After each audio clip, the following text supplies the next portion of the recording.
Whawhele atu le maftamai o lo tātou o te rau, ina ua tātou no le tulai lima, le Afiafi le rei o le aso to nai whea lava ia o lai, te tāpena iai maanga iai au whātatau o rei, whaunga le vai aso, ia le uma whatasi ma sunga whea se mau, ia wal whatau tenga o le tātou kalama o le Suluaulama, i le mana vai o whau ngā nuenga, ia mai se o le tōtai mai o le tātou te rau, ia mai tūte malawa singo le stona, ali se mau, malo le, lange mau, Ole, o tai lau, o ata pala malo le. Fato to le foi aso. Ele wale tapena ino tato tona. Io pe ole. La stora ia ia ole. Ta per pena mo le asa. Ei. Ia, e te le lavaia fata tau ngole stona ila tou. Ia, mai se la foi ia ole. Tato vava ia tuile. Ta penanga ile ngato ta penanga le autotua. Ia ta penanga foi le failot. Ah. Ia ma le tapenanga ia le tautu ia ona salva monku no tai ora sa mo vo ne imagino mati ia lori tausanga le mele ia ma va ve o ia tapola ia ia ora vi no tanto penale ma le kalesia ia vale tal suo po ia tato ia o ve fu la to lufina ina ia tino mari atu sa tino mar toto lo tato rio is presuia mun fam tu fo la mtangole tatu sa ringa ni masino tot ya wa peole fai vale o fionga jakon ai va le wa e mai alo fo ile e sa mi ia no vo le nei ma tu ve le o lava mar sa ringa o le lava maras ia mai o mo ngas ia tu fat fo ia la tu famantu fa malo toi ile Tapuaiga le tro ya mai se malo le na papale ya fa malo ile tapenanga le ufainga luenga ya manatulava ya ele fai mofie e la to Tapuaiga ma le ro talo ya mai se o le saili atu ile langi ana fa brianga ya wa fa linga mo lo tatu tro ya mai se le tapenanga le soi fo fa le nganga o Samoa ya fa malo atu fa fele toi fata fai taulanga e fie tono le tro tai o kalesia ese Samoa ia fa pe foi tono e mau vai ala o fainga ruenga lo fa fale le malu ia lo fa tu ba ulia ia wal fa mo nga ruenga ia e o folo fatu le so foi ia manato le sa a se ni se lo fainga ruenga le so foi sa se ni se lo fainga ruenga se ma na ia foi o le va inga ia me le sábado valeu io o sumo le fia o so tu vai fale ora ainga mare ainga mai o to ele fai longa se kalesi ele se foi vai inga pa fai ele tasi se lo tu tono ma sa ni no fa tasi lo fainga ru a fai tolu ia kalesi lo tono le fia ia e fa poto lo fainga ru ngai ma to se ngalo stas ia ta pena ilo la tu fa boy ia sa valia lo le a se si lo tanto do uma ia o tal fatai o taulang o telo ta vale ia va mau fale io ta fatai taulang ale mo le tulanga le mo ia tunu I fafo ia wa suale sual fa ngai ta vale asiasi ia wa avisi fa to avilo ia lo tulesa io nai lo video la so fo mo ia ia no mafioanga ia o lo savali la vale una le tono fianga balal fa pe foi America Samoa ia o foi finga le me se lava ia no uitua ia o le asio o nei o tato mai se la pe fa pe o le tanga matua ua sa to a o ia sauringa ale I America Samoa antes fa mai mau arme foi go fiela finga no ia wai te la no uitua e la mo tasa pe tato al taulanga mo wal mena al tabale foi al velo foi ngalwe ia a o nisio fianga ia e pe o tato wai sa vai ia o le tulanga le da o ise se singa o mana tua ia fam talanga ta foi el ta club la Washington sa fam tale stasio tina pensione ia son tama ia lu le tae sa po sa vali ia lu molona fa mal ia e sau o mai le fale tawa mo me funga mutia fo io pide io to in ia a famiglia tala o ling ta vale na fo vai time a o mo me to finga e o va Ya me se fai tu le ma. Ese le finga ta lo langa nei ai. Ya fa ftai le tuai le poto ma le tamai ma swinga. Ya le fa fai ngo fiai le nga wenga. Fa fai ngo fiai le tu te ma le faiva. Ya ele fai ngo fia na sa mai nei tato matu. Ya ese le se singa sunga le fai we na ya lo sa po yo na ese tra foi le matai foi ora na le festival inga wa ya ye no na roto ta mi no mai fai we le fare lena te doi e mo voi lana ya fa malo tu foi pule malo ali foi pule e ai ni so fio anga e pe o le stona yo le sole ta wa fia poto ai le fio anga ya aba tu foi le tong sala po ina sa sala ole nei masina ya ma wala fio anga va tu lo le sala te o tu sel no yo ya ma foi sala va tu la ya fa solo ka ma sa o pot ko vai voi si fio anga pe o le fio anga le yo le pe ni ta se la so te u fa ta si uma ya le ai na so fu ala ni no vai pe o te va se le pe yo isi no we pure ale ai ngai le so mana ya yo sa te sa fa pena e fo to fio sa pena le sa foi le o nanga sunga le li vai pure na e no tu la le na no mo ta si ale la so pa o ma mana ya ta wala a fai la fa tonu ina ia le polo ke tu foi la le malo le fofu e mana ia le na tu lang fa tau mo ba le no yo tu le tau le ai la tonga le ka fai le a ma sa ya fi anga malal fanga e o le muti yo a wai le se me la mo me mo va pe fa penga ala me ye ma fa ya e le mana ye te le isa la fai vai ta te sa to vai se muti ai Leone ya. No, se lo nga te se lo nga te utile fa to anga fa to tai do per tu la galera ya la foi lai e ne so sani ma ta kono la ta pena mota ya ya wai fa per ve ya sa ba ya ri la sungai la lo que ko fa bankunga e se fa pena io tu ye talo fa tau tu spaia Pe tau tu spaia? Tu spaia ma vai tau ma vai te tau. Ya we ni se o finga lunga pe wa vele de to tu mbele. Me ko le sau. Ya. Au ma tuanga lo le. Fa tau tu spaia le selina. Walu nei lunga. Ya me a fo fie tam ma. Man tu walu va sa te le fitau se tus. A o te i dal fa fia. Tu si le te fa tau. Ya lo tu lo lunga. Tu mai lo lu. Ya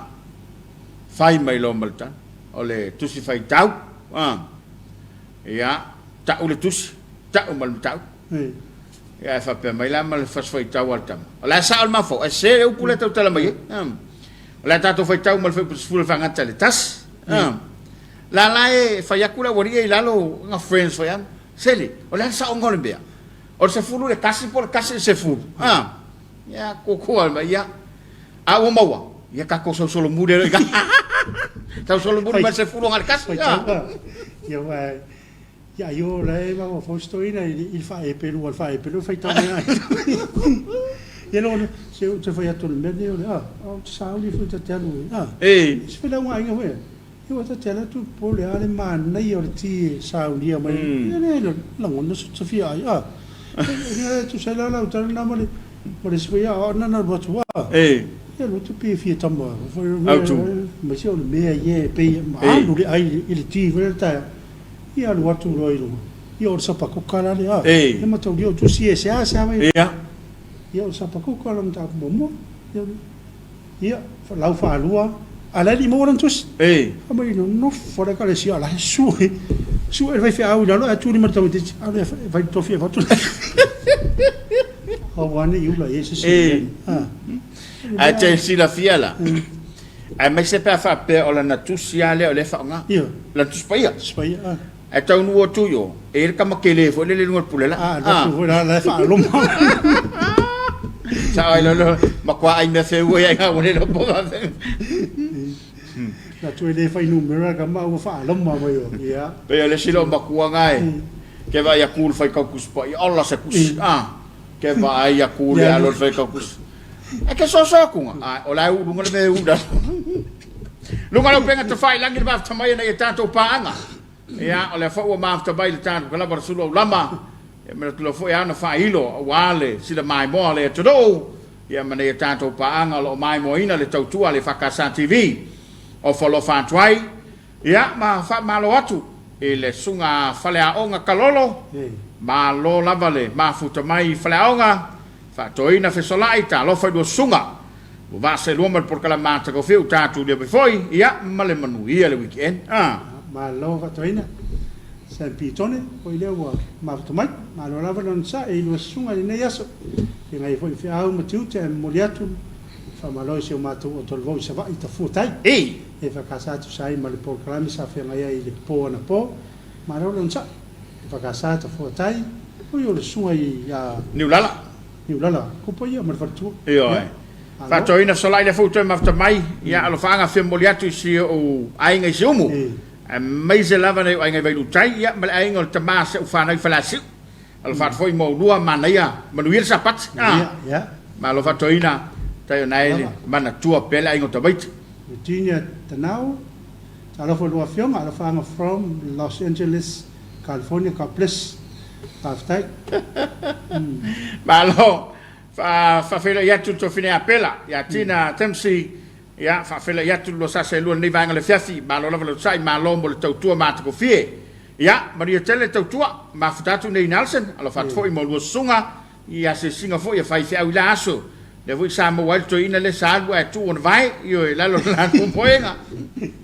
ia wa pe o me ma dia sa ko era ko singa so sola asanat le yo brown ma lo se foi lo sunga familia le tua lo proclame ma tatu Wellington New Zealand sina fa fiano si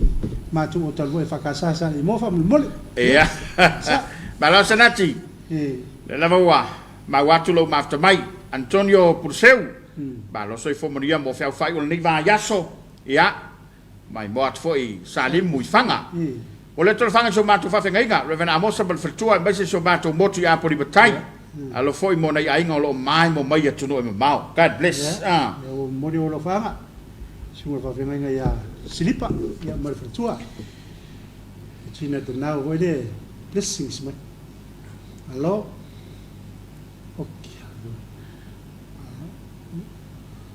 ia se le vai ma lole soi foi lo va se lo mo le to lo fanga so mato en sa mo fa palaudi tina mato ya le uma me se foi sa fa na mo su to lua le vo sa ya to le santa ya lo fanga va tu ne ya se le vai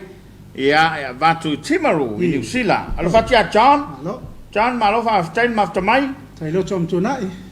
sama fa ya si lo ma ko ma lo mot foi le ma to mai ma lo le ma to mai ai tu wala Alo ese le foi mafta mai orine John alo se fo muia ia lo sunga ma nei el por kalama ala vitai nive pernice alo faanga sunga fe ia lo keni pernice ma lenga toi vai lima sunga fa fenga ia so se ferto ia so vai lele sunga fa fenga ia muspati a tepoe i vai lima EFKS sa ia mai mangeli au kilan alo John yone ma lo sunga ma fata tu au kilan sina pa Sila e papakura ma lo va ftai ia le bafta vai tato por kalamo le Suluaulama ile le e ngai me e kukupui e fe sa oi e fe stona ta penai mo le sama anga ia to foi ia awa ia ta penanga ole fe ole tala le ia so taiau ia fe foi le olai amate ia so ma vai ele se me o terminei wa amata na tape o mo ta pena be uma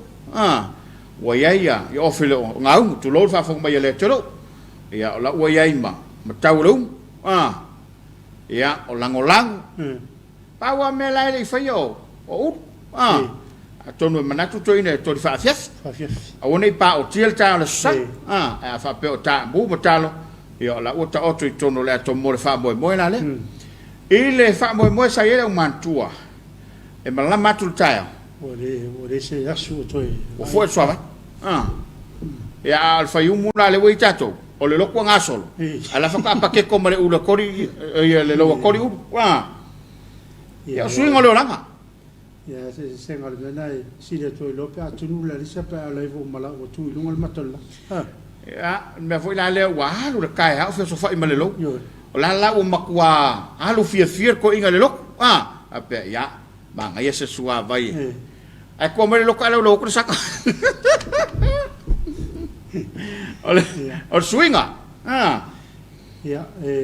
ke longa le tadia le o tadia mo fia na me saka ta sa ne vai ta aso e mana e la tu sa saka sta sa no inga toi pipi il fasi uruna ole amoa ele tua uan pe tu lo fa fong me ele tu ya pole mele ifo mele ila avo ile ai mai se la pe fa ya la tu toin ele pusa al suava ya mon mesa sa va ai to ina na fila so ya pela ne ai to ina de yai ma se meta pe na lo tu lo ta lo tu lo male ya mo lo male mo se ya fa malo toi malo lava malo le fa ya wala yo o fa ya wala nga lulue mana tu lava tasia o nanga e fatino lava ya fiafi ya so to nai ya fa malo le on sai ya fa pe foi nga lu fa kamuta ya o nga lu nga fa tapea ya o se o nanga na ya se foi la o nanga masane le malo o le nga suavai ma se fa altise ya fa pe foi ya le frema i ma leo fa pui o le tine mu ya o nanga o mai o lo fisova a fa malo atu le nga lulue malo le lima malo le tautua ia fa malo foi nei tatu ai ngai tonu mau la lo fa mai samo nei yo e wa pe la so ngai sa wor ku pe samo yo mucho le au na tingala vo na ona mo bona ia tunu ia lo mo nei o tatu tanga te fa ia le ma fai la ba ta te vai la vai i va ngale ta lai tu pe o la la vai kiwi e wa foi la le o le va la yo alo fa mai o le lockdown mako bole ko fa ni ma o le lockdown ai ale bole mana ni talan ya lunga lo penga ta fai langi nei o tatu ainga le foi fe moli tai mai o lato lo fanga wale no fosila fia le mai mwanga le tudo sa mo poto o lo mai mo ina le tautuals e fakasa TV le Suluaulama fa maloti angalo ma se misi ma futatu i papakura ye tele sapate ta au lo sunga mainga aftai se le ale ta fea mata mai I Provo Utah se ma naya ma le po kalama aftai sui te nari ma lole on sai go sunga alo fanga e fia moliatu le soifua o le fionga le faipule o fala li lua le fionga fui mono tito a safo manuia lo lima sulto sanga lo fanga e vatu nei vai lo falata ia sulami malefanau ma lova aftai e kapa ela safari tupe ma futatu nei Maryland ma lo level fa ma los manuia le angunanga yo le Afiafi manuia sa patia tayao I lo suma fa pe Samoa al fatu night ma lo kapa I va ngale wa matana o boy le po tarsi lu le po Jole ala te fea so I fomunie lo sa se lua lo fanga se moli mo sunga le toina ya sisa Samuelu ya mal faltua mal kan se malo si pata fale la tai manuia le por kalame o lo mafta mai Brisbane so to ile asis fale fata li ayo no lo fatu mo lo por kalame tautala vave mai Sydney ya Sydney le mafta mai ya Marissa Lamcam ma lo lava nga lue ya fa pe for sunga ya se mau fa tai le lo fanga fe mo le tai mai sai lo chom chona o le spe koinga ai mai ga ko pese ringa tas le afe o fiusi o lo peso e o si spese le afe alo yo le anga ku lo le talemi ma ta ko fiele lo por kala me fa wow fa stai ma futatu nei fale new America Samoa file mula va sio mato mot hea wa nga foi le lockdown ko ngofo le yai se ni la fa malele ma na ye lo por kala me tai wa motua o val pa ye la konga ko ngua ele se le sa nanga pepine nei vi malo le soi fo maua malo sa tau fa stai mo le unanga ma futatu nei Brisbane manuel sa patia taiao asenati le yo brown ne sa le yo tapuala ya sola se longa lava o mara kapile ma ko sa le mo to ata mo e lo ale sala mai ta urung lo fat o tae se fu lau moliato lo faanga e fa manatu fa mole o ia sawai ia avoi ala titi lupe le file mu e che penina a pe fale familia Tapuaiga langi de fakasa TV malo fa tai apelu mo familia peni les leota se ane to pele kolu malulu ko inga ya kaya moi farsa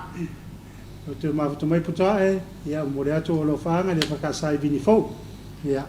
suma ta sele male to fine ya pela ya usamunta kusale lockdown male le se lockdown mana mia ma se leni na le no cash hioi no cash ma le fa pala la le mere fai o toi yo le matumata tu Hamilton New Zealand fa tu mo rua ma na ye do tuti a te tele Tapuaiga malo ya go sunga le tau atai Manuel por kalame e mai se la sapati atai au ya tai atu le soi fo manuia ya walfa mantunga atai au o le maftatu nei Sydney ni la fa malele te mafuta mai le fa nga sio matu te mamatua ya tu ya au fonolua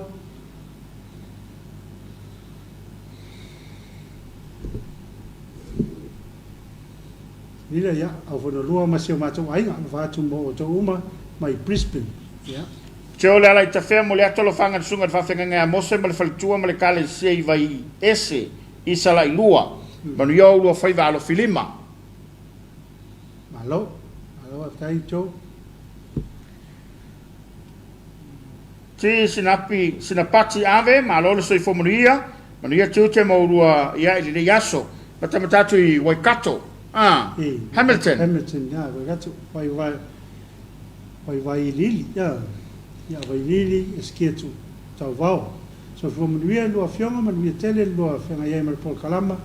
ma tau fia e ta fiato fo i stala maria ma ia to ta pa ni tele sa patia ta o ia to ru mo ainga o fat o lua ka ples aftai Corneto Mailei ia ta lo fa lo lua tau ma ta ngo fia lo fatu si o tatu ainga i oloi lu filufi mai kalistete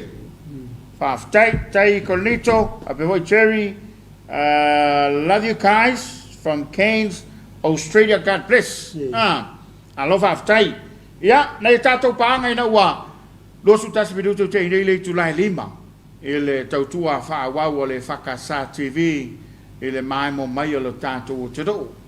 ia o tatou ye fo ile ni vai tau ia fa malo atu le sa ia ua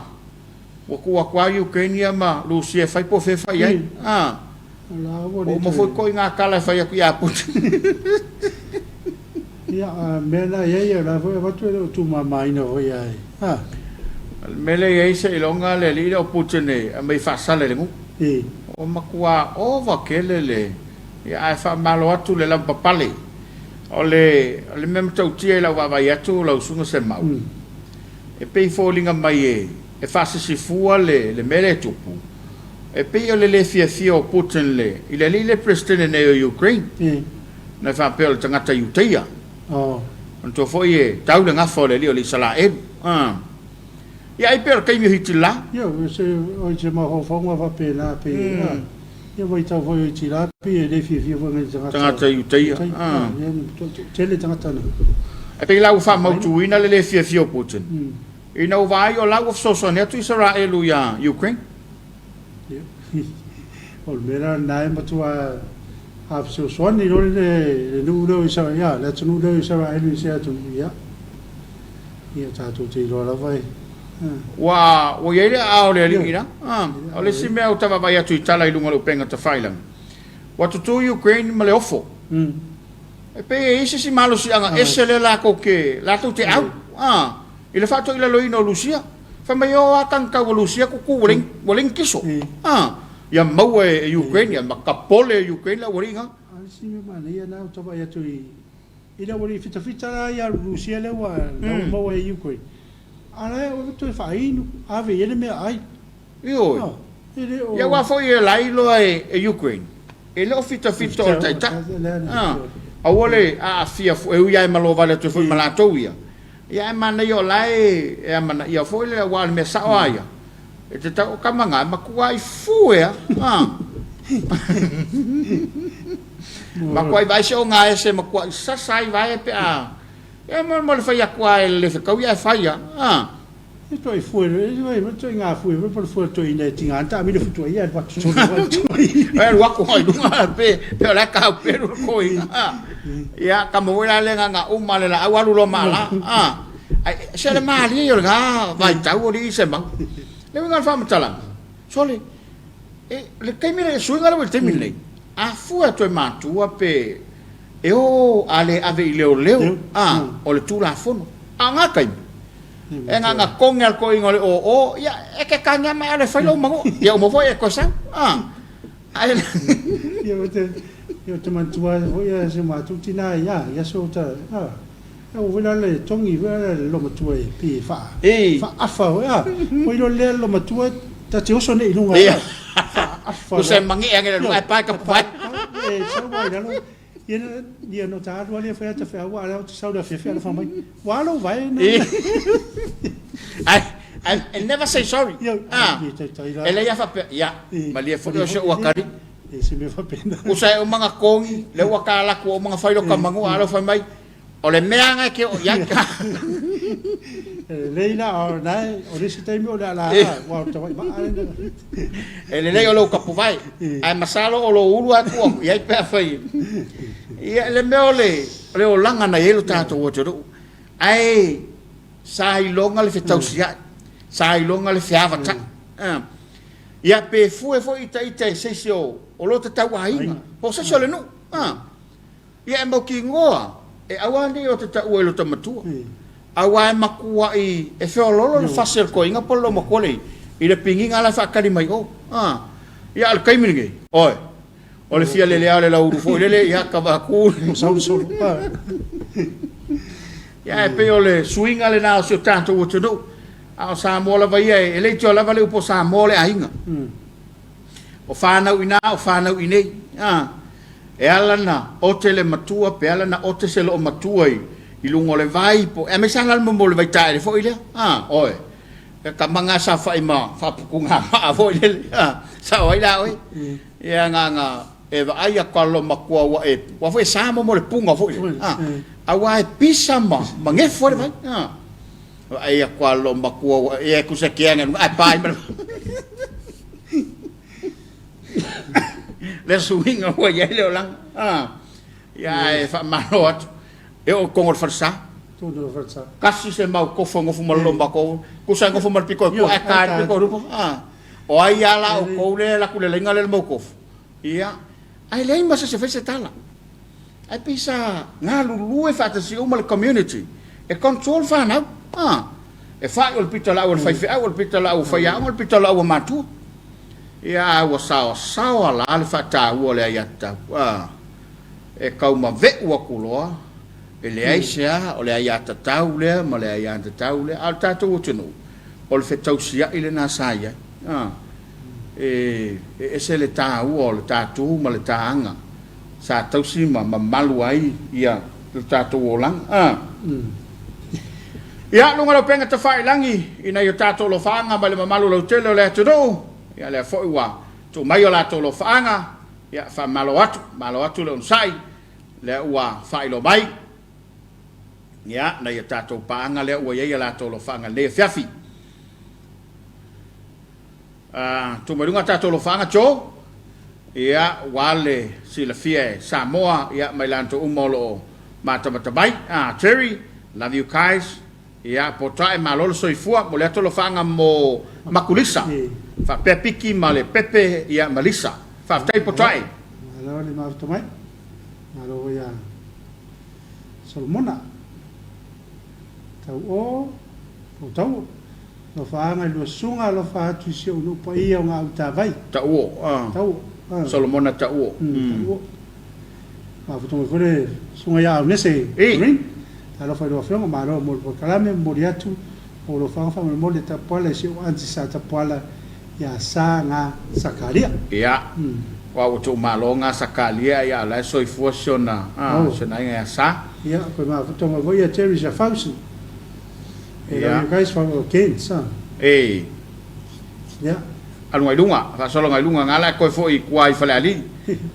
Ole tulanga le na. ya sunga ya cho na le ta fe le mo dia tu no fa nga le sunga le fa solo ilunga ua umana tolo lo wina ila tau nai te tu mai cho fa solo ilunga tato ua lisi ua uma ya senila ya umafona fa leoina cho la lai tafea ya mai se ya tato paanga ye mafta mai unese talo fa dua fionga malo mo por kalambe ya se keldo por kalambe fa ina tolo va fu ele lo salako ya wa ale si moko ya ole meanga se ko ai pe lo tua papa la so le salako ya snap ole mbau kof mai sina pat o la makuai fui io wa menga sa fa yeso kanga lo ai pa ka papa ko e kanga ku ai pa lu Regina Nielsen se ni la malele sa lei fi wale fi al ko e morta vai ile ma sa lei ngalo ma se misi na ata ma e ko mga kuwa uma men ku ku wa le ya ma se sor kengi ele ui mai ai numero mo la fiso talo fa idua a se do ne fe maro to le sunga lo fat mo do ma futa to Salt Lake City Utah I love after ya fa solo pe ma ya se nila wa fulu lele asonei Terry Safausen vole ko ira uri ka fe ko vale io o tala la fe mo ya o punga lo ma e kai lo fe me se fa ko vale o toa mo dia to lo fanga le ka sa si fanga fa la tai lo fa tu ya misa me lambu to fine ya ngaomi mo le to lo ma lo so fu ya ma tai po to lo mo dia lo fanga a koi tala lei ma lo so fu from Hollywood California ya o forto ngata le me pu e yata ti fanga ana tau fete lo fatu mai mido mo le fa ngalo ngai io fa ma fa ina lo fatu lo sunga le fe lo fatu fo iso ainga sala ilua ne yafu ma fa le ula alo le fa ma to mai le fa ali o ina mido mo ya vai sito ina na sa fatu ina mido mo o ne as ya kapa le mai o ka ika yo le ali ya vai la sim ma fa o le la kapa Fia seu, o onga na sata mai lava tupulanga o mavai. Ia, sa o le. Nai to siusta, ia, le fo ia mafuta bai le tato por kalame. Sa o le fia seu le mele. Ia, fa ina tol va le, no fa tu le sua le EFF. Ia. Solo ai lunga. Ia, ngalo. Ia, ngalo le fa mai, ia unga wanga ya lang i kaya pe wo so se pu. Sa o le si Le si sasale la? E fa le ano fo ya so ting ar tamba. Ai mai sala kam mak ko vo e pe pu e mai e lokai vai. O ia wa umala amanga ke fiue me pe e loka o le local mang Samoa o le. Ai ole pena ta o fo ini so tato au sa afilnefia. Wai le ia se le o toe fo i ma fo le tatala no le tala no atuai. Il me sa i me lo tanto o te do. Ia o te baba ai ia o nga ye nei le e mai tamati foi mai faf tamati mai Amerika mai se tunu le ia la onga le sai tua le fo i nei le tal fatai le sai tua lo to fanga mai i lo fise me fa salvo fata le la wa mai nei wa ma fu na au mai ia tau ma fai o ile anga nu o Samoa ia le ma le io nei fa na io sto tele Samoa o tomiti pa o pala o tu a wa foi la le le amio ona toi fa foi lo le ale winga lo fam talanga le ia ta taula le kom foi fa foi ko so mai do tu Samoa e fe ke nga ila mal ko mai la ko fa ngi ya wa ai pe yo le ta wo le na le nganu o Samoa fa tonu fa asino ia ai la fo i mantau lo sunga se mau o so ma vai na la na o le fasima me uma o le alofa e ma fua ona tutupu me nei a wako le adi ia sa ia porki poki fo e le ala pe se ki vela o ia ai a fa pe ke ia e waku ku sala e forki po ko mure ki ai o swinga le wi pe e fia fasita mai ter fadili a fali ki ngar kama a pahal por ko meki ale mawala ka mai ia ngai me ola foi pe ole pusi me va pena ai aso uma vai e mafua ona o ole limo le matua ole alofa tau tata me fa tontonu alo me fa na ule mole ana pe ole se senga na le tupu ia wa ia le tantonunga ole tu malanga nu fa sambo no tatu tu ma tatu wanga no motua e ia ngai tu sama fa kemsen io ole mena na leina talia leile le tara leina wo mai no pa wale me i to ina ia na ona sui ole tu ale tatu tapo ia tala la tu vai le watto le tapo ia tatu ole mena le man tu foi vai lo pensando nga se mau ola mata mata tele tu spai te tau le tai le tu ole vale ai alo fa foi lo watali sasa la ve i mai seu e le sasa la foi le pe le te fam tala tu mo morfali ai sasa ina ia mautinoa e sanga tonu no na mafofa ia wala upale fa mai awa e tama tu Samoa na awa o le upule fa mai tu spai awa a toia ina io ele ise fa mai wa amatu wala amatu ele no por alto nga amatu a tu ia le to ina por lo matu no inga ri lo no inga la lava le umelo no soifua ia o la lava te fatu e ma to volta la tavita ia no follow o fionga lo loto ia tele lava lo ringo le o onga a wa faton ia fa bala lava a ola ina ave mtanga matua mfa solo tulto ina malo matua e mi ole le fo ele ta vale ai ai ia mala tawai yaso ia o le ngalu nga fai fa ta sel tama martina o te jo ta lu yaso la a mesa la soni a ta usul ta ta ta fa ta ti lo ta so la fe e in fo mai ole to te ta no fo mai tomato ma ia la tua se ma sa mala ia ta te oso tono fa oso tutto in edo oso bello ma tu oso usaya lang wala me kela kusa sa foile ia mai le ia koi wa parenga le dua pe to ra to ai mo mana fai to tu also o mana tua ole sila mele ile na foi vai tau mo sui fo e ke oso lo ele ko kuria oi e tu ala se ide kai al kai mrege sole e ki lenga solo i matu tu pe sulu le fai fe au pe sole ala watu o malsasa mo mole le fetu nai wala sila o ngata u mai matu fo sulu lo ta mai titi matu au te to ya ni yo alis elo kwa ya o sasa fa kase kwa ma lo matu po le to ina le ai se fetu nai yo le ma fo fa tu lo fa fo mai le tu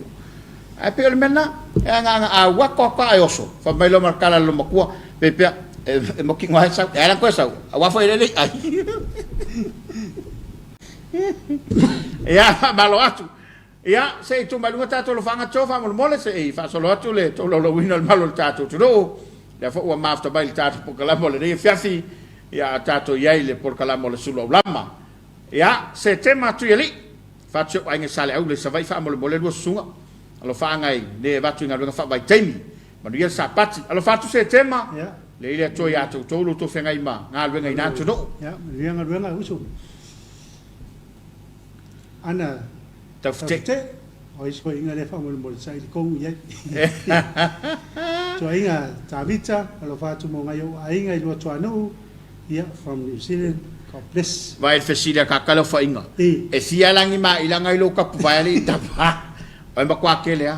yo Malia Nico fa tu lo sunga man na yel por kalami mai manu kau fa tai alo ma fa mai Malia lo le sai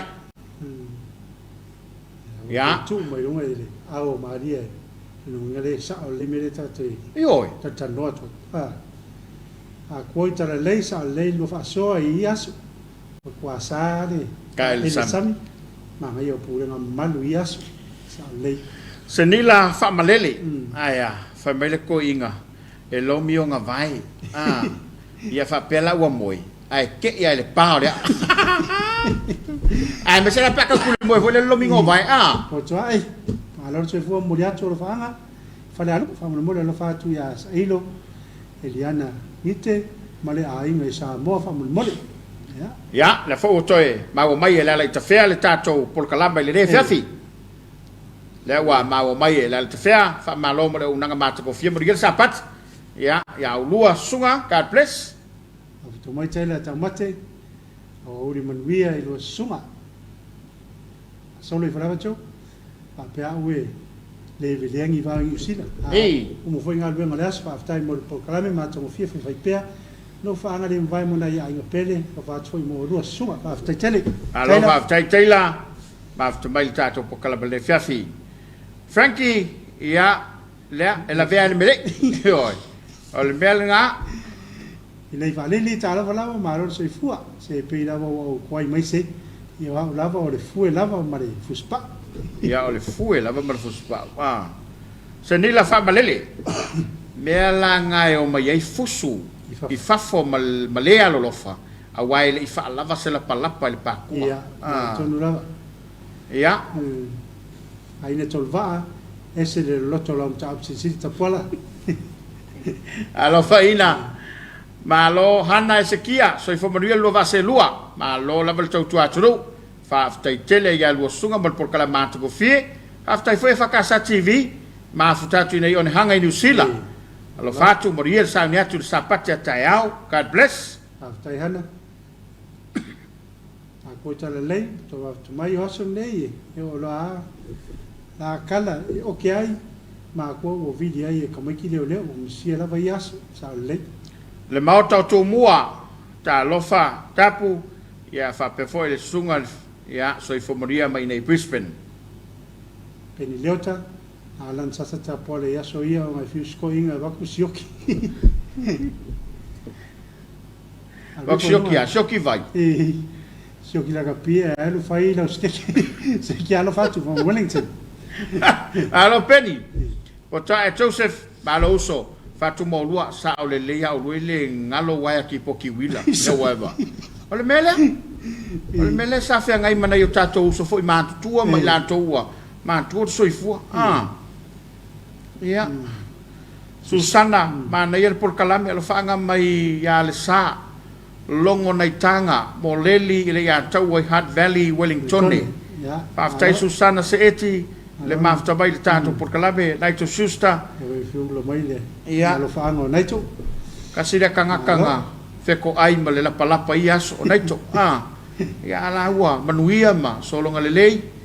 ia ono le ngale lei o le tu faftai le tato pa ngale le fiafi ese le ta ua o le tato fasoa wat foi so ma ua la ngona ia le foi to te fa mo ia wan tato i uma mai la ia se le i sasa le matua ia pe ona mata tala le tai mo sola o lo fa anga molipo i lo lato fa na no ta inga awa nei pa ulia lo sa a e fo lau le lo langtele ma le o langa nei le afanga le na pe ta yane ya tato matau i suinga wo ye le nei vai tau wa ese mafu anga wa la yo no sa wanga i fa na ya fa yo le o le lava le fasoa le lava le tamao ainga ia po waita ile tina po waita ile tama e lo se alofa le mele na ai o le alofa moli po ia e la longa foi le tamatiti me fa foi na le tato le tali matu pe afu wala tato te ngona le o le fue o no le alofa ia tai ia ai o le nei vai tau ia fa na wa foi le fa fonga tupulanga me fa na ia le uto fa fonga mai le matu fa soa mai mo mai fo il tatu turu me soi fanga sa ye le turu e o te le ma tu e fa soi fana i me fa per pe fa la tatu kala me la Washington e fa fonga le fa so na i ma tu e ma tu o io te mi o te tola e tu nga mele e le fa ino tali et ni oi ai te la ngona le io o tala tu le la New Zealand o fa ye te fa na o le afa lo taulanga no taula i nei Samoa o tala afa fo lo taulanga io o te lo fo ma e to mi te anga e sas io e to mi te o le upua tautal o le upua tala no tu na i va pena ge e man to fo se mau va tu le fa fo mai le tro e pe o le upua sa fu tato yo e ma tu e pe ala pe ka apar ko inga le ari e fa ya kwala fa ya ya malmena o fa toru fa e pe o le upua e o la Afiafi malu le Afiafi e le TV le telefoni al mele sa fai e tu ngutu o pole ainga ia o me e fai le nu e tu ngutu e matua e te longo fiala tanga te fasanga i matua te miuma e elo nei lo ai longo fiar ka mo voi le ka tu lo va fonga mai le tu ma kwa lipia ma se me malam lamai yo tamolana le sa el tal le fono de so for be pe o ko fai o sa ai lo ko fa swalo ai la va kwa va mai o le kai yaku ya ma ko ma va kwa ma vai ko ai le fola pe le sko inga nga la le ka wan mo sa alu la le singu aku ko so mai mo fola afa fola ko so ma ka ki ru mo ko ya mo fo ngo far ka mai le fola fa mai lo mal ko inga le ngu sole ka le o mai aku ava ye ku lo wal fa fo nga mai le tu el lambur avar ka kai o le fola o fo wai ka ko ya ale mo sakala ngai wang ave ava le fola sau lo illa ko misa lo la marko inga ilmu le la ngai ilmu le melang ko puyo fa yakulo markala vai fia ka mama fia le wa le ngai la ku le fola ale fa menga fa yang kala ko inga me ba ku ava la mu wa le fola markala la ko inga le o menga kala fa ku la mu ava ka fa so le mami o tai le tu la lima ele mai mo mai le tato o tro se tu mai ai lunga tato lo fangai fa molcho manuele i tu mo tato fa fianga fa le nganga e mtata le tato Tapuaiga Afiafi ele tato lo fanga ya wa ma futa mai le tato o tro le fa mole ya suvania to o filia tanvasa so i fom lo sunga lo fatu su tato ai fa le asu fa le lauvao fa stai fo mo por calma ta ko fi mai Point England Auckland ya God bless. Hello. Afio matu tolva. Maro so ifo mluia ya to do manel poklame lo futele mo lo manuia sapate ta ka bless aftai. Afio nga. Faina tolva ale fo iwa mafuta mai. Manuia malo longo le poi wa sunga. Alo fatu fo i faina mautou male ainga. To mata malo ta pola mo so atau manuia le tu lo poklame mafuta tu Melbourne, Australia. Malo le alo atu sapate. Fa aftai to mata. Te tele la wofionga ya mle ngali mo lo faanga male mafuta mai le tato por kalabo le Afiafi le foi wa ma watu le tato por kalame ya o lo mafuta mai ya a koi tala lelei ya le sime manga yeso ya ko lo le anga kulanga lua ko saunya anga fai au ya ma saunya ko le lo ko ainga le Afiafi so o ame ya so ko ai mal va le Afiafi ai masava ngoi ki ka ai manaya malo va tai koi fa so mai to le tafia fa ma fia moni mo le sunga fa venga ya Erika o tarma fa tua mata ma se o mato pele fa sto tai le lo tua from Brisbane alo fa tu sunga Eric mo fa ta mata tu pauina le ngalo sai fa tasi mal po le ngalo le fale a sasa le maya tangata na sa fa foi lo fale ainga sa o le tu ele o se sasa o no le fa pe waita ya sanga tonu la le foi le ma fau ma ye lo a lo fale ainga ma le no tulia ta pala ma lo pana le fatu ta to ai fast ma finga ma lo fo alo mo de lo fana moli tanielu fa malo ma mata ko fiel por kalame o so yesa salava o grandparents va il saluto adiu ya pe ai se se e tele lava le sona na maua mai al fanga mo lua ma por kalame God bless alo moli fata fai valu fa fai termo por kalame no lo sunga ma sa ni atu sapati tayau ma lo mati le pule ya ele ko maua nge ku pulanga sa o le ya mat le to maua tu pulanga ni tatou ele tu sa foi la aso tatou temi tatou fanau pe sa o pe se au noa ma se tali matua ma ne el por kalame manuel sa patia tayau fa ftai e mate eu vou dar lá tu mole sa patayau eu vou tu mole po to e maro se foi lo suma burato lo fanga i fare lo mo Frank in aututa Frankie mo lo fat fa tele mo le abno manuel sa patayau fa ftai alo fa malo foi lo fenga renga Frankie malol nga lulu malol tau tua to ai nga tavita ya o kai oli ofia o le paku fusi pau male ma ya ai fa stai tele mol por kalame manuel wo sunga mal sa nya tu sapat ya ia ke le sasanga yo ka bakua ia le wa lango mau mai te sa o manuia ma to whanau ia ma fitatu nei New Zealand a vai le manga ia ke ta ua tele ele ngalo to matua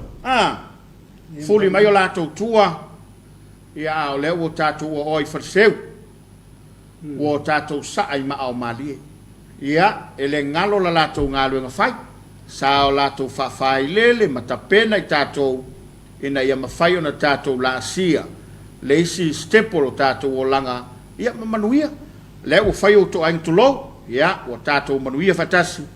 ia tatu avele vi inga ile tua ile sila fia na tu yo to amo tatu matua ia wa fai ona tatu maua ia manuia o le nei vai tau ia manato le wa ta pena mai ia pingo le tua ai mai se foi o le sa tu pulanga te lavou ia ma le fa mo tale ono ia ona ta pena mai le tatu tofe ta ile tatu Tapuaiga Afiafi ia o tatu Tapuaiga ni Afiafi ia le o ta pena mai ele fa ka sa mai le mau ia la ro te inga sunga o so sani au fanu se ala pats sunga o so sani le ta pena mai mo tatu fenga lotu le Afiafi mai tatu Tapuaiga Afiafi to foi mai fa o tatu fa so mo tatu glama ia malo fa anga fe moli tai au su mai le mai mo sa tu pulanga ma vingo le tua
O le atatou tapo i atu i le atua i le nei Afiafi. E whaumatia foi i mea maurulunga i avene. O le angasala Israelu e tupu ae la au tui mai la au tala i o lātou whatawhaitaulanga. Lātou te whai atu foi i maunga i nā tanu mia ia i mātou. E whapea foi i mea maupue poe i nā mawhuri ia i lunga ia te i mātou. Tātou talo mo le ngang pa ia, tātou ifo matatalo i le atua. Le atua mamalu, o le atua e sirisiri e se lavala ua fio. Wa sauni au tangata whātua tua, se ia whaia le Tapuaiga i lau fio le nei Afiafi. Ta male atua mātou te talo, a fio mai alo ngang pa ia, si ia tai tolua ina le Tapuaiga alo atunu. Ma whaatele atu se vi inga, mo lo suafa lo mātou tua. Mātou talo lava ela suafa e su keriso, le li mal whaola. Amen.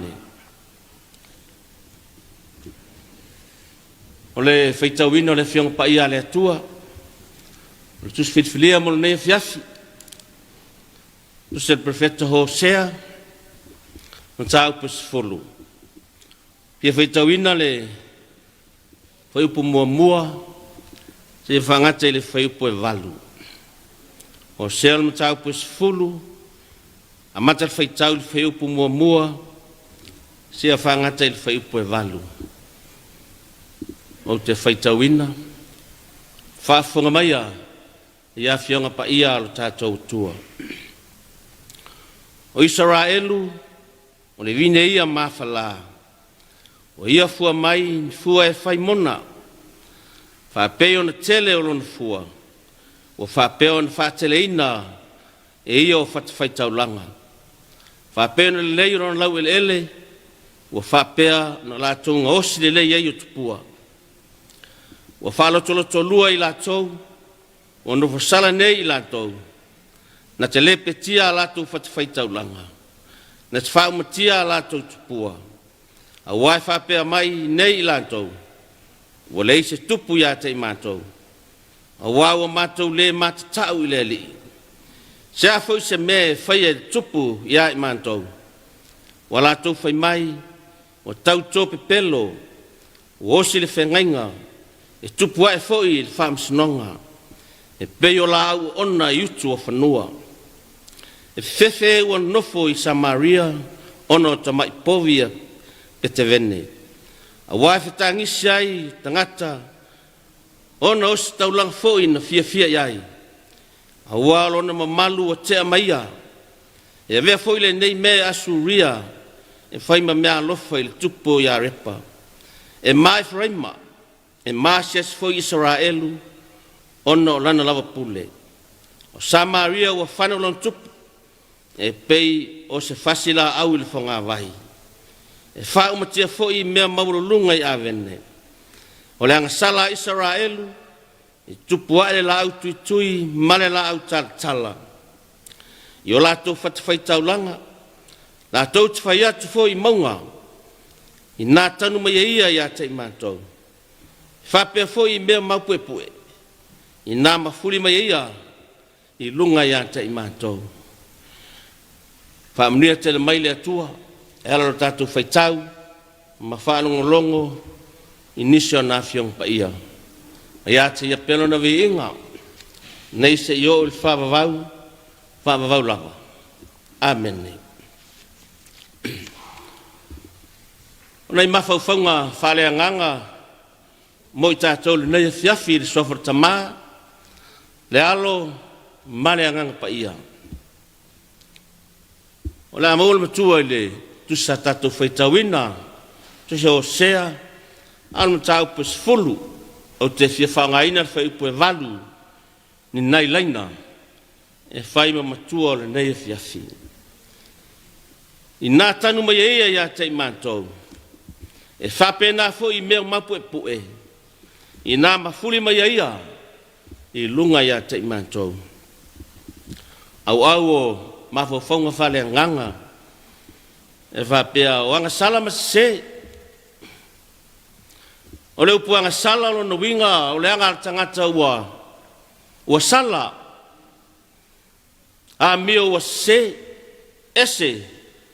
mai le tua o fa msinonga le tua se lo tangata mai lo na fina ngalo ona sala lo lea ona anga o le winga le na o le upu anga sala o anga sala e sau mai le loto o le melna tupu ya Israelu ina wa vai lo ile nu filfilia o le atua le malo i matu msauti ile taimia o le i fia mai le mesia on fatuina lo le ma lo tuto taso Israel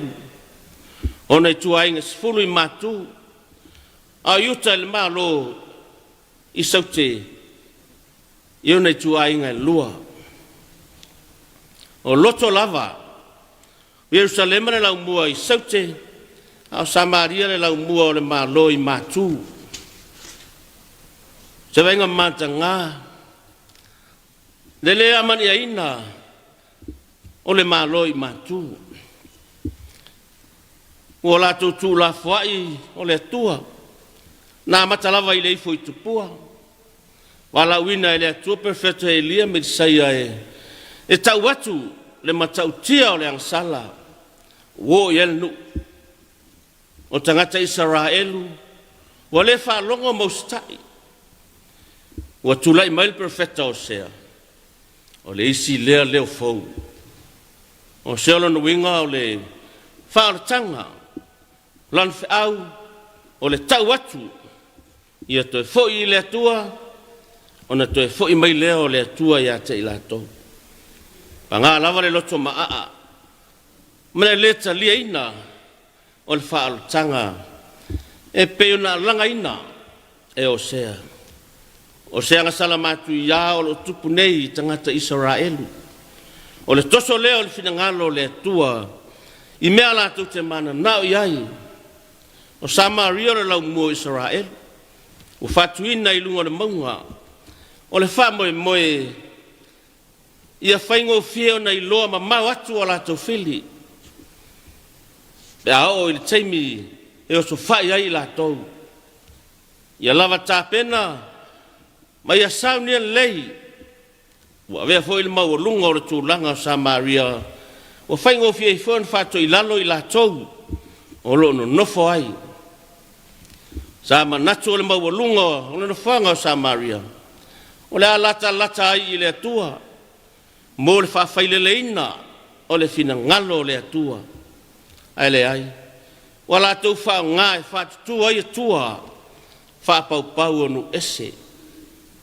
sa manatu foi o le avea o no fuanga o Samaria mano fuanga mo lunga e atia e ai to vine su malie o wa le lata ile la e vave pula ai to vine ma mau ai vine su malie au le nei u folinga mai o fatu tu ai fata faitau langa e tapu ai ia tua fa pau talo fai a Israelu o maunga ma mea maurulunga sa manatu le afai manofuanga e faua wai no latou lave ai au leo fai manofuanga e fali atu ai le anga sala i le larolangi o le lea yo se ola fatu atua i le atua le se alofa wa tau waso mata i le atua wa faita anga wa vasut tangata o le ngaoi ma le tau fase o anga sala ia was a South Afi tonu Samaria me ia le tau tino atu e o sea o lo toa sa ai le fina ngalo le atua o le tau mwhai o sea e whaatino le winga o lo na ingoa whaaratanga e na ia langa leo tele ai e tatau ia Israelu na toi foi atu i le atua o na lave a ina leo i la tau mai le toa sa o le atua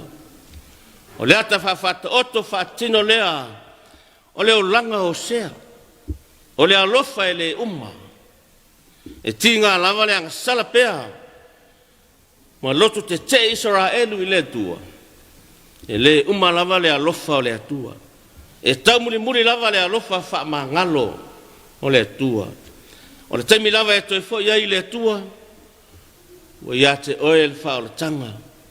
O sea malana wawhai ta anga ko Mary. O le ata wha tino le nā.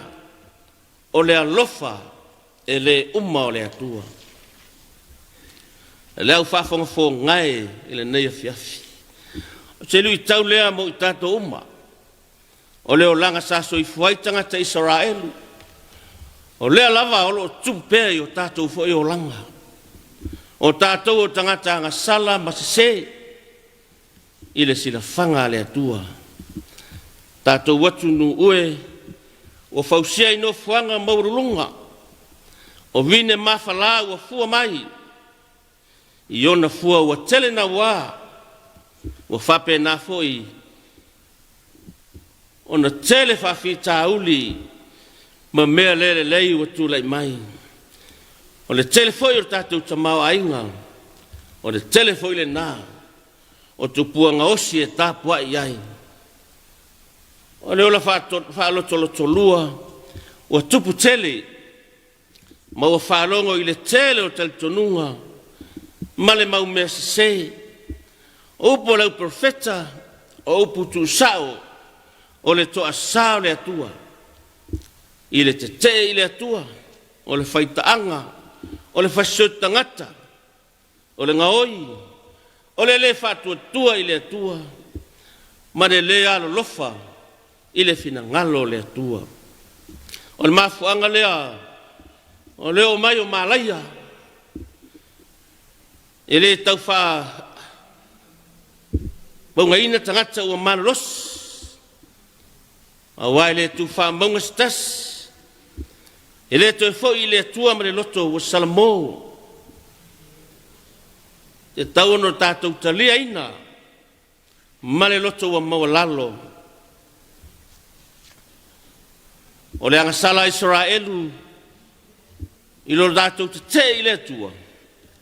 Ua tutupu ai la au tui. Ma la au talatala. I o lātou whatawhaitau langa. O lātou aralang fo i maungai. I nā tanu mi ia i mantou. O mea maupu e pue. I nā mafuli mai ia. I lunga ia te i mantou. Ua sili tangata Israelu on feoti. I o lātou lau ele. I lo le feoti ele le ese. Aisea. Ua toi manatu ai whapea. Ua levo na ala langa. Le au profeta. Ia toi foi i le atua. Ai whaaso songa tia Apollo e sumalia ni o ati. E sumalia i le ngutu.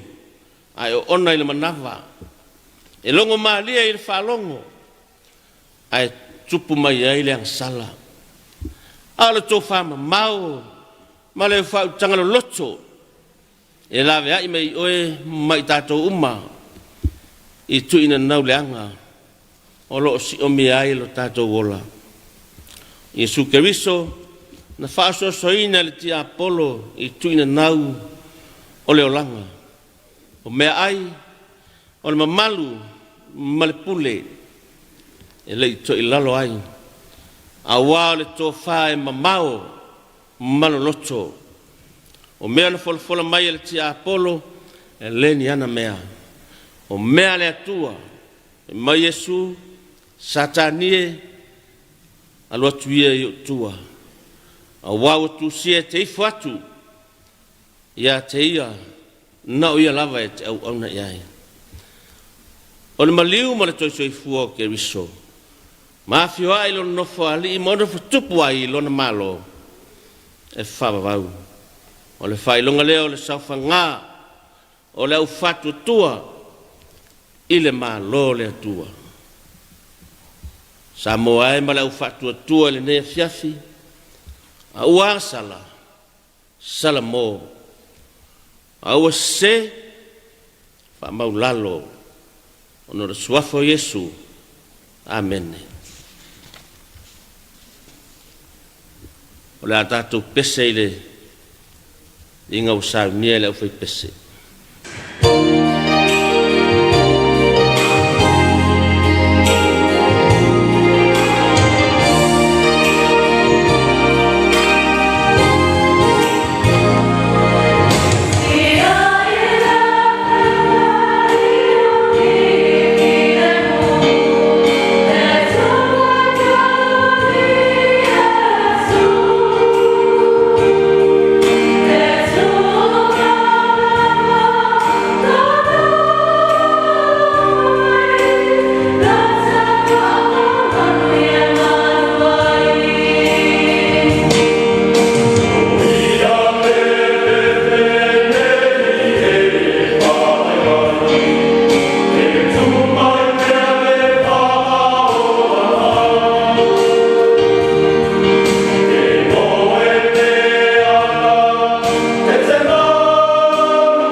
la tātou talo, tātou ifo ma talo i le atua.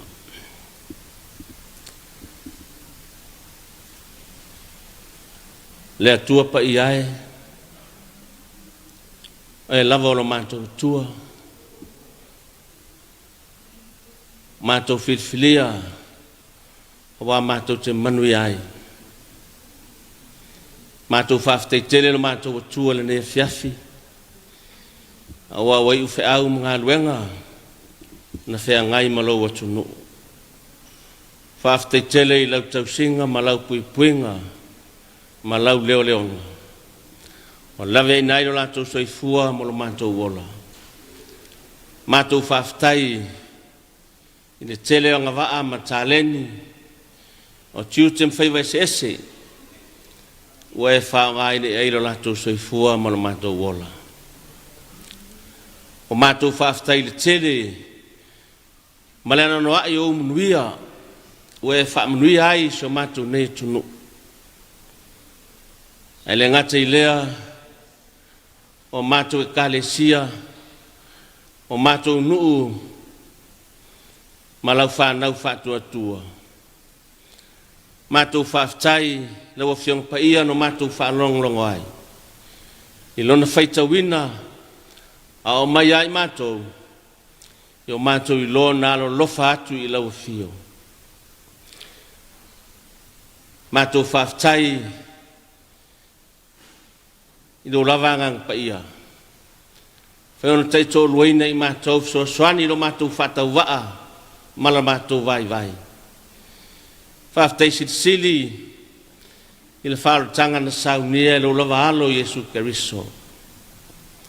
O lona soifua ofo fua ina maia. Ni a lavea ina o mātou tangata anga sala. Se o mātou watu nuu ma leu whaatutua. Tu mau lau fiol vi inga o le whaamanu ma whaane tanga nei se yo i le whavavau. Mātou whaatu ese yo luma i le ne Afiafi. Si e whaamangalo ina Samoa ma le mātou Tapuaiga. Tele na wā mātou se mo mātou leanga. Tau tino lava i o luma o i mātou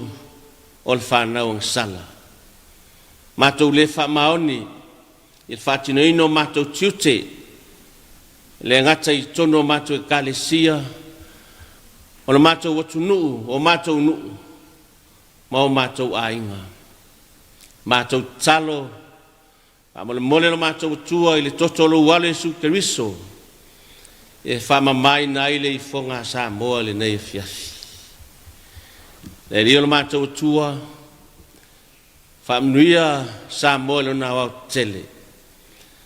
Whamnuia i te itai o lo mātou malo. Whamnuia i te itai o we kālesia so te whata whaitaulanga. Whamnuia i mtanga luenga te itasi, o pūlenga. Whamnuia mātou e kālesia. Ia ilo a lofa malo wang le lei lo mātou tua. Mātou wala au ta mā, lawe ina o mātou tangata, i whawhita uli maritele o mea wa tupul nei ola. O whamai wo mai, lawe ina o tangata masi o mātou nea tunu. Mātou talo, lo mātou tua, a lofa mai, mai angane lei mai, i ai mātou umare nea Afiafi. Sau nia whale anganga i mātou, a walu sa pati le aso hatai au. A watu i ailo lato soifua, mo lo mātou wola. E li ele atua, a wale tu la fo ina i mātou. Mātou talo, tu maumaya, le anga rofa o elo mātou tua. Le anga le ele umo Yesu Keriso, o maftanga fai pēmolo gang pa ia i lunga o Samoa, mai mātou uma le ne Afiafi. O manuia, nei se yo el whavavau lava. Amen.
Mai mo mai tato todo ile tau tua fa wa ole fakasa TV ile dei va ole Afiafi ia wa to fa foga tato fa longo ile tapenanga fa le nganga ia ole fe auto mo ole tala le lei ia pela tapena ia ile sunga le of so san sunga ia au fan mo se pat ole au so san me le fakasa ile manga ole fe ole Afiafi o nga sala masi ia tu solo perfetto Jose ia tato ilo brava le nei tu se Jose ia ole va la vole tu ia mo lu o Israel ia mai o nga sala masi lo ia wenta tu talo umale Afiafi mene yo o tato sin na la yo no o mai le sasa matua mai sasa matua fa malo atu mo le tapenanga fa le nganga ia nato le wa no fale sa tia maa ile fa fonga mawa sio tato tudo ale fo ko lunga lo penga te fa langi se mawa lo fa anga lo tato tudo ila tom fa de mafta bail tat kala bol Suluaulama ile le banga le Afiafi o folo fa twai ia ma fa malo atu ia ina tato pa anga wa fa mai o la to lo fa anga ia e pe ona e sila mai ia o folinga le da wo ia tato po mo fa wo ta longa ma ta ko fe po kala me le sunga ta fa fe kainga ma longa lue ma lo to tu ala fatu mo lua ma fata tu nei lufi no ta lo fatu ya tu mo lufi malo se mi se peti a fa gong lao ka kwangange o kilo wa o ia le ala wa mai ai o ala sai faia ia e maua ale fai ngol fa pusa fi ka wilo ma sa o lo tu langal nana yai e maua ile ta penanga ole fa pusa pe fai wa fiu kodi si va en alla fata fai valu asola ya asasa lo kasista ya asu ele me ka kiangi ai mangia sapati ole lua va se lua fa fai fata le fata ya wa foi la le wa mo kingoa au ka kikua inga wa umoloa so mo kaika ya la luia mai to inga tavita te kisa Virginia Ferretti ta la foi do sunga mo programa ta mo fiero lo fatto mo lua fa te kisa alova aftai kai le mafta bai ta kalaba ole Suluaulama sa ole si va en la ole le tio lu a ko ta le ma to le ngalo su ma to ngani sa va ma to ole lotu ya fa longo le lava po le ale ma tu le launga e wa sin mo mwanga ya taita pe tu ole lotu ole si mea manga ya e kofi po ai ka kalo ile aso mo le aso le la o fai fanga ka sa wai o sa lava la pe fanga o ka me ki fa fogei ya fa ai lo ai pe le o langa sa tatu olai ma le se senga le o langa e tu no i fa ma naia teli pa me le sa tu ola le lotu ola ma ku ole launga ale ai ya o fai ke munga ai manini sole fa pese ku fanga ko ele saile ole mo ya ku mo io capetta vai ngafa se vo menu lo sunga fa tempo il programma ta mo fi io le ma fa mai timaru e zila alo fatu alo fa tau pau ya alo fatu moltina alo le mafta mai e vo to a mene mai io capetta poi fa mau tu ina fa o nefef quindi na iosa malaki mafta mai mo fate fu mono fa ftai lo sunga la au fono se mo le ma ta ko fi le Afiafi ma lo mo fa manatu fa mi le tu lo lua soi fua vala wina so tawau sunga fa fengainga sa kayo mal fatua ia fa ftai tele so no mo vi inga le yaso fa manuia le tu lo tato do mai le ia mal fengainga mal fatua wa am fatua fa pero tato no fa ftai param ko seta mo proclamante ko fi ia o le Afiafi o fa lo fatu sunga sa kayo mal fatua mangalei alo ftai lo sunga mo fate io mo fate le tam fa na wa la lo mo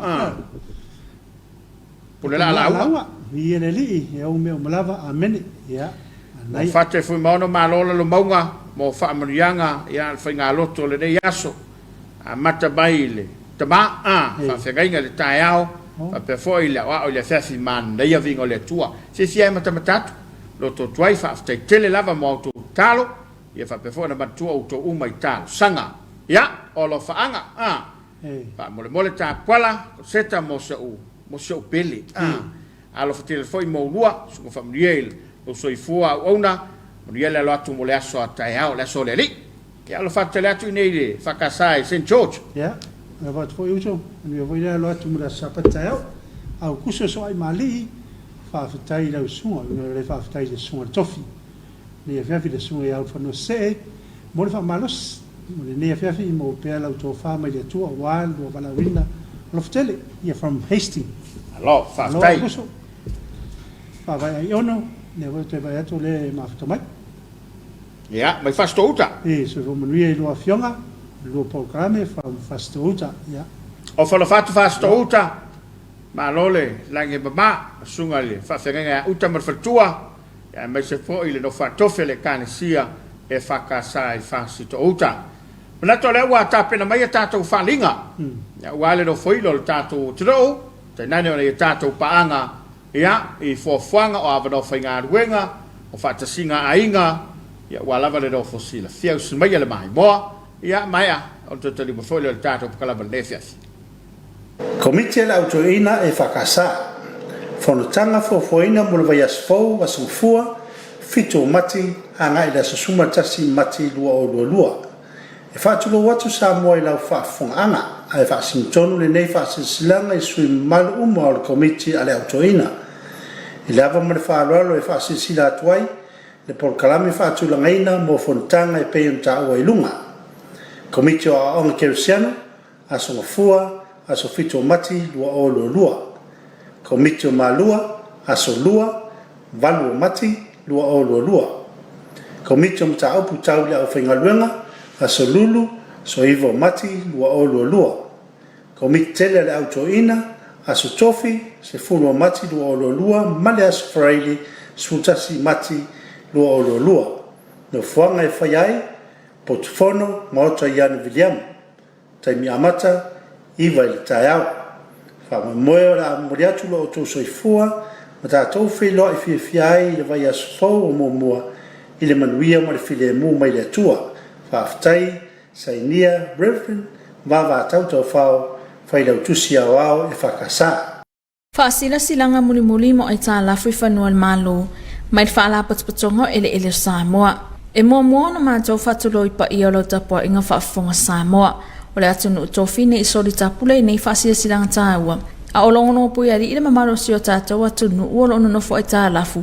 I whanua lo tātou malo, Suluaulama. E au ona sila fia i lātou uma o ono nofo ai tā lafu I whanua malo, o mai a whaasila silanga i luana whailo atu ai nei mataa upu. Whaapea a fianga whaaritura whono o iai pe a le usta ia tatalo atu. Al whaala potopotonga mo whaale leo nei ai tā lafu. Ua o mawhoi na whaatino nisi o ngā luenga whasoswani whaamama awenga whaala potopotonga. O na o a fianga tamau a ingo Samoa malalalangi COVID-19. Peita iwa whaatupula ia nei ai tā lafu. Ile le tau sisio ai a ingo o whianga inga na sainia mo le whaamatu ui nātou nei whanua. O le whaasira silanga mulimuli re nei ina ia tutongi umaa o tō ai tā lafu. E tō ui nātou le maasina e tāsi mai le aso. O le nei whasalaunga to te awhia mai e tongi umawa o tō ai tā lafu. E tā ua ona o tō sila fia. E le se alofanga o le tongi ino lau ai tā lafu whaama e COVID-19. E le avea fo ilo le mawaino le nei whasalaunga tā ua. E whaima alofanga o le le tongi o lau ai tā lafu a wao lau matawhai o I tau silea.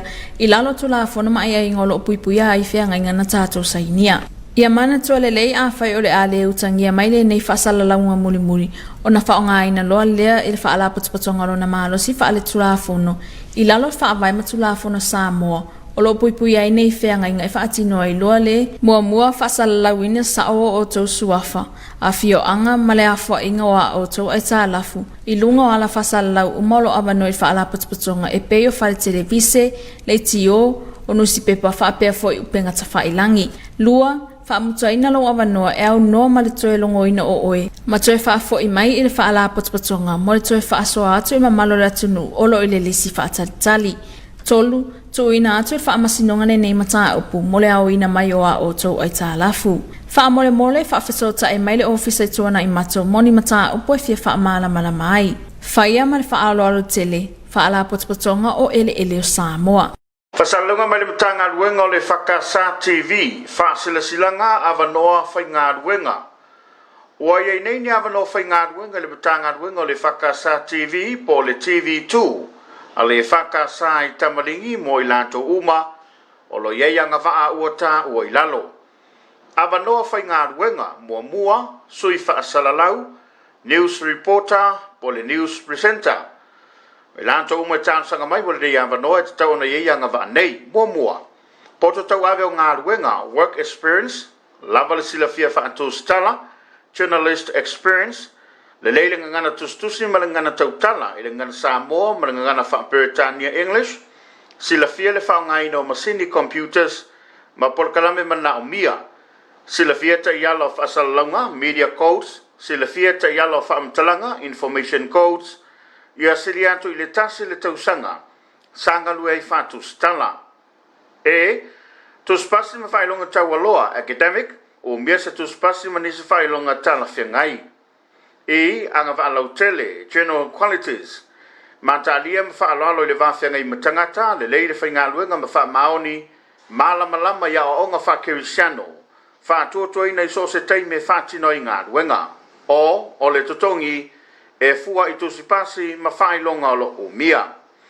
avanolo na lua MCR officer o ilanto mai fia tu star sanga mai mo le nei avanoa te tau ona yei vaenga nei poto tau ave o ngā ruenga work experiences ia lava le silafia ma le maamla mai vaenga tau MCR master control room le lei le whaungaina ma le malama maanga i vaenga wha teknolosi nei masini computers maisi por kalame o le vmix maisi vaenga tau feso ta inga networking silafia ala toi whan le tala whengai basic trumpers shooting skills le lei le faitawino le fasolonga o por kalama schedule lua tau sanga pe siliatu o ngā lue pe sanga luei i le matati a lava le nei tu spasi ma whailonga tau aloa academic o mia mua se tu spasi o vaenga tau computers ma por kalame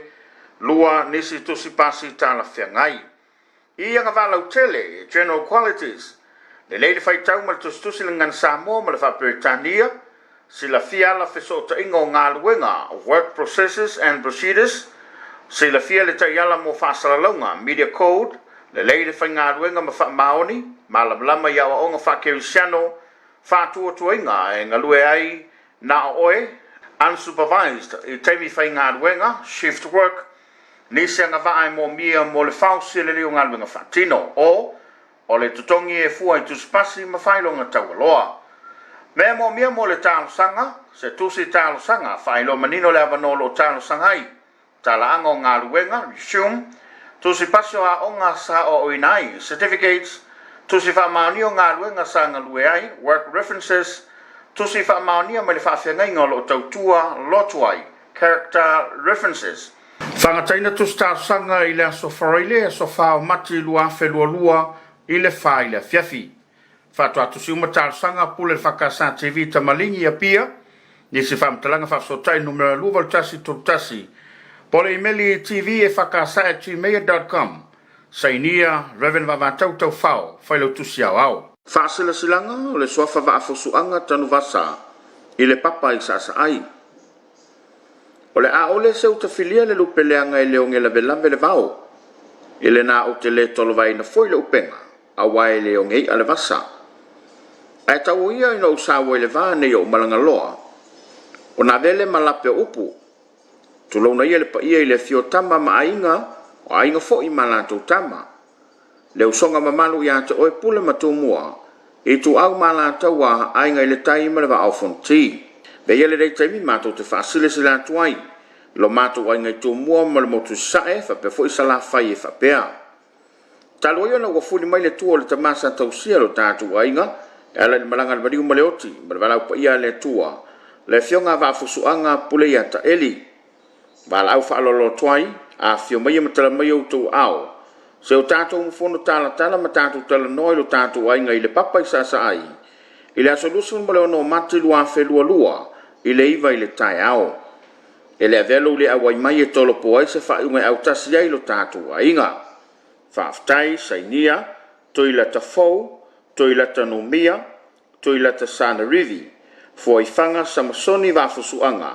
male ainga poto. Pasisi langa male ekalesia fa putspunga Christian Samoa, ofisa wa onga, abanoa te fasala, momo, pule a onga kolisio de moenga fo, lua, fa ya onga a onga mtata ese salulonga, ile carpentry and joinery, tourism and hospitality. Tolu whaiaonga tusiata ma le whalimataanga ile communication, English in fine arts and arts history. Whaiaonga kolisio tuasivi ile general and pure science. 5 whaiaonga kolisio le urumoenga fou ile English and history. 6 whaiaonga kolisio le malua fou food, textile and technology. 7 avanoa whaingalbenga kolisio pauta. Mua whaiaonga general and pure science. 2 te ufanua. 3 leo po. O whamatalanga mo avanoa whaingalbenga job description whaafsota ile ofisa wa onga EFKS telefoni 2 extension tolbono tolfitu tolval. Ele tuita sanga ilato sata sanga mumo mai. O vaenga ta ua mo tuista sanga tu ina mai. Tuista sanga mo le avanoa whaingalbenga. 2 whamatalanga soifua o ina mga luenga. CV 3 tusipasim whailonga ua whaamaunia. 4 tusi whaamaunia mai whewhiau maisi. Fatua tusi mo tusta sanga fatunua onga EFKS funga falfa maota Yohana Vidiamu tamalingi pia. Tapunia tusta sanga sfaraide sutasi o mati luafe lua ile afalfa ile afiafi faaftai fatunua onga EFKS. Ole a tawhai maa pe ia e pe o le tala i le tamaloa na liu fatu i ele o le ala taua o pa ia wha le aturu o mamalu wha le malo. Ai matua le tuu i pa ia wha le tala le lei. A wai ala lasi tupua ma o malai. Nei titi le au Samoa na whaitawina leo le talitali malama. Nei tau te sau. O le maua le atunu o oio le atunu u tofi e le o se atunu u tariola. Mai tu maulava o le whaavavau. O mamalu mawhainga tulo wia. Ewa malanga le manu sa tu papa. Ma o mātou la sia lau o le fō.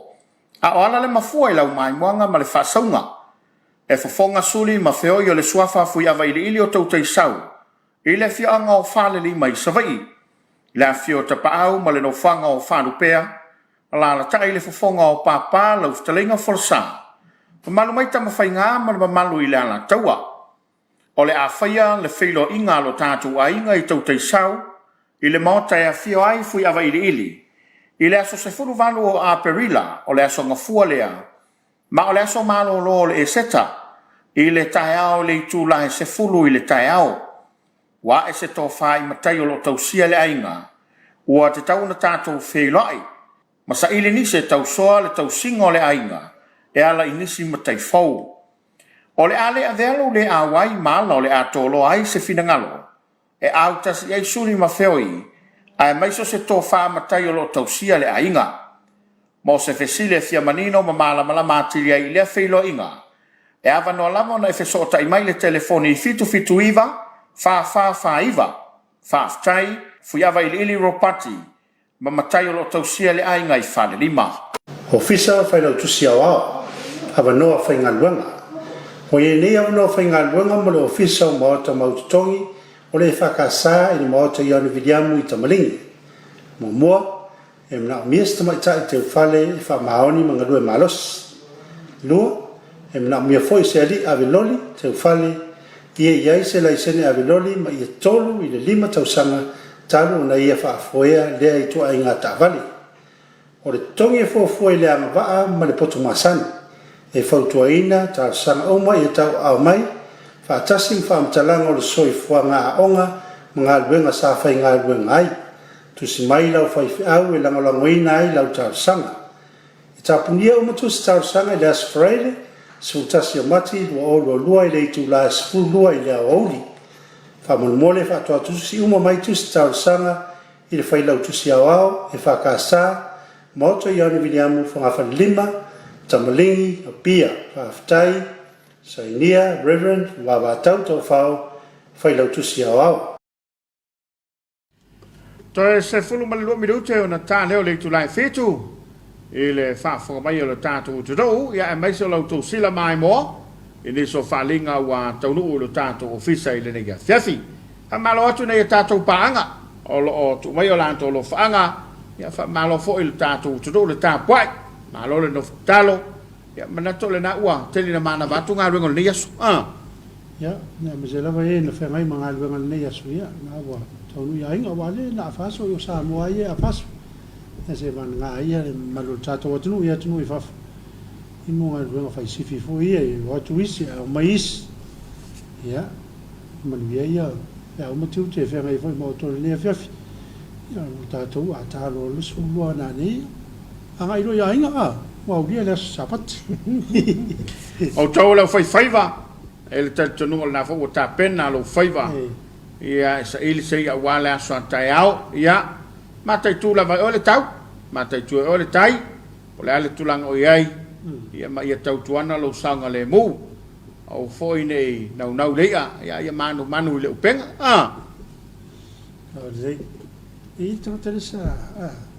me lan talo mai ile por ficha o fa mai o le pese tato o toina mai tato pese afe oi afe mon tu ia le man tu foi ale fai avale na o le afe fela stona I voi le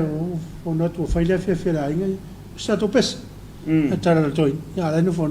o fai asi umi ma stato pese fa longo oso mo fai ava le Sofia mai o pula ma tol pese na sulla sa o pula to a te toi e tau ta o te fe au ora so sto ora so pese na la sa o le le aso to na I te mi no nga toi le lo peso fico ia wat songa ia tato tapua I lo tua ele le ia o le mea na tupu le mea tupu I me mo le sauni o fo ia na o mo le lotu na Afiafi tu di lo to ina la to ai ia ta pena le ia o to fo I o foi pese ia fai ele tele ia o pese ni vai aso o telu le foi pese le so tae ia no tu foi o so na o so ngai ma pese sa le ia wal mena mo ia o la fa sales sa le pese fo man quale salambo vo le o fai mai Paulo o Paulo ia maonga o le Paulo la toma o sala Paulo ma la foi pese ala voto ai se a fo mai toma o sala kamala nga fa la ngambea a kai pese ya ka ngofa mala ka uru moko fo ile maonga lo le koma lo ko ngilu manato le wa la lata ile vai no ile si il tar kalamba Suluaulama ne Afiafi ila mai mo mai Samoa ya o le fa tatu ngatu ni so por kalamba fa nga solo lungo tatu walata fa mawina la nga fa time ma fa malon tanga luenga pisinisa la munia malipa fianga le minister o lango fa pe fo fa lungo tanga luenga to inane lo malon tanga luenga fa tailo to wanga le leima lango langoina por kalamba le nei o Suluaulama ia Afiafi so taitasi mai lava le aso ngafua sai o mai le aso to nai fa malo le tautua le aso la to fo I pito la au ia ma le lima o wale tautua ina le malo lo tatu te do ona ia o nanga ia wa foi na moli o atu le tautua ia matato fasila fai lungo pengo ngalo le ea o to mafuta mai mo mai ia ai fatino atu le o nanga le fai nga wenga moli ai nga fa ftai ma le fa malo o le talo foi ia nga leile atu mo to fa tu mo te ma ainga ia ma le talo ile atu no o nanga ne ia nga yel tato so san to fa foi si ai lo la tu te ma ainga o tato o fa tau ma lango iai ono le foi lango ia tato fo fangan por kalama fanga solo fa malo traina ia tato pa anga malava ia tuno mau fetusia I mai o Samoa nei fa aftai tele o tolo fanga fa aftai moleni vai aso ato sa o tato piyama mo tato pio ai I lungo o tato kalama le rei o Suluaulama ia le o tato tutai nu manaia le o tato le si o nei vai aso ia manaia o por fai salam awana ia te tatou fo ile vinga ile tua o ia lava sa tu ile foi sa taimua ia mamua au muri au ia tatou le o tatou ia ile fai ungo fe au manga luenga ole nei fo iva yaso ese le vave te le vai yaso tatou va ia tu ile sawole fa mai sawo taua ia o tatou te popole pe fa no noa tatou fa tu pe ile to ko anga lo yo fai nga kere ia lo se loku kalunga e wa eles ka fa pengari ele se não te vai pegar fai uma me o loku fai a lofa ai le ia lu forsa ia na pawala so tati vai o waso ia le puti at e Christmas male yo se fa ya wo ai haso pawala o le arua ai fai na mam tanga fofo le sabringa ni tausan ai manu ia tele ia le ala to dato watno ia mula so sa patata sa unia fa nga ta to tangat ia wala so sa patata yo ni so dato pa nga lo au mau ia tunu le pe ne ele tu le motu sai America wa yo wala to Australia ne ia man ia ni so fo fa to ne fiaf ai mo tato sa mo nei ma tu ia tato te leina tusa ia sa mi tato mo sa ni nga tau le malo le tu ile so tai au ma nei tato o Tapuai ia tato fa fo ile vi inga ile tua ia pe al tala i sei le ia sisi me mana o ile tua ile na fanau o le fa fo ia tolo na vi ele o tupe po nisi mea ia al soifo ngalo due ma soifo Tapuai ia fa mo mo lo tato tua manu te leina lau fa sau sau ngale Afiafi ma lau mai moanga ini so por kalama fa nga solo lungo le tato walata tato te fele i fo ila so ngafua pe amo moli ai lo to soifo so ma wala la fo se fa fo ba wala tu ue o sala sama ngana ia pe o pa o papa sama pati le Afiafi ia malo ave fale yo to finangalo i lava le tonu ga matua le tu i lau to Tapuaiga ia mangalo ai so ma to fale tonu e manu te leina lava le Afiafi ma sunga le pule ma lau fainga wenga le EFKS TV ia soi foia manuia le po